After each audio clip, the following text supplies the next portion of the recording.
النبي صلى الله عليه وسلم নবী পাক সাল্লাল্লাহু আলাইহি ওয়াসাল্লাম বলেছেন, মান সাররাহু আইয়ুহিব্বাল্লাহ ওয়া রাসূলাহু, যে এই বিষয়ে আনন্দিত হয় যে সে আল্লাহকে অথবা তার রাসূলকে ভালোবাসবে, আও ইউহিব্বাহুল্লাহু ওয়া রাসূলুহু, অথবা এই বিষয়ে আনন্দিত হয় যে আল্লাহ এবং তার রাসূল তাকে ভালোবাসবে, তার জন্য তিনটা কাজ করা লাগবে। কয়টা কাজ? তিনটা কাজ করা লাগবে। কথা বুঝতে পারছেন? মান সাররাহু আইয়ুহিব্বাল্লাহ ওয়া রাসূলাহু, যে এই বিষয়ে আনন্দিত হয় যে সে আল্লাহকে ভালোবাসবে। আল্লাহকে ভালোবাসা মুমিনের আনন্দের কারণ। রাসূলকে ভালোবাসবে, রাসূলকে ভালোবাসা একজন ঈমান ধারকের জন্য আনন্দের কারণ।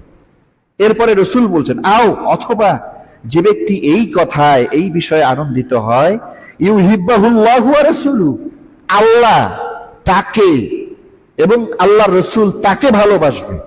কথা বুঝতে পারছেন? মানে আল্লাহ এবং তার রাসূল তাকে ভালোবাসবে। আল্লাহ এবং রাসূলের সাথে আমার আপনার যদি ভালোবাসা সৃষ্টি করতে হয় তাহলে কাজ করতে হবে কয়টা? তিনটা। রাসূল বলছেন,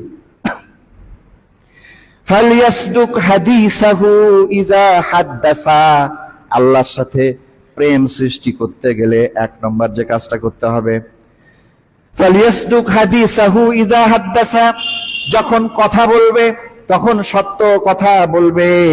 ওয়ালিওয়াদি আমানাতাহু ইজা তুমিনা, দ্বিতীয় যে কাজটা করতে হবে, যখন কেউ আমানত রাখবে আমানতকে রক্ষা করবে, আমানতের খেয়ানত করবে না।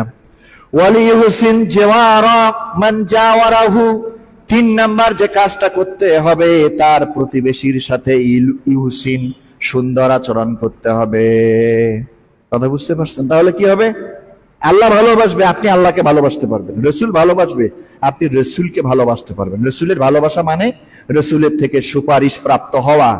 রাসূলের থেকে যদি আমরা সুপারিশ পাই তাহলে কোনো আর চিন্তা নাই। কথা বুঝতে পারছেন? হ্যাঁ, কয়টা কথা কইলাম? তিনটা কথা বললাম। আল্লাহর সাথে আল্লাহর প্রেমিক যদি হতে চান আর আল্লাহ যদি আপনাকে আল্লাহর ভালোবাসা যদি আপনি পেতে চান, তিনটা কাজ। কথা বললে সত্য কথা বলা লাগবে। আমানত যদি কেউ রাখে, কোনো মুসলমান ভাই বা কোনো কাফের আমানত রেখেছে, আমানতকে কি করতে হবে? রক্ষা করতে হবে। তিন নম্বর যে কাজটা, প্রতিবেশীর সাথে সুন্দর আচরণ করতে হবে। বুঝতে পারছেন? সুন্দর আচরণ মানে দয়া দেখাইতে হবে। কি দেখাতে হবে? বিপদে আপদে এগিয়ে আসতে হবে। তাহলে ভ্রাতৃত্ববোধ এখান থেকে প্রতিষ্ঠা লাভ করবে।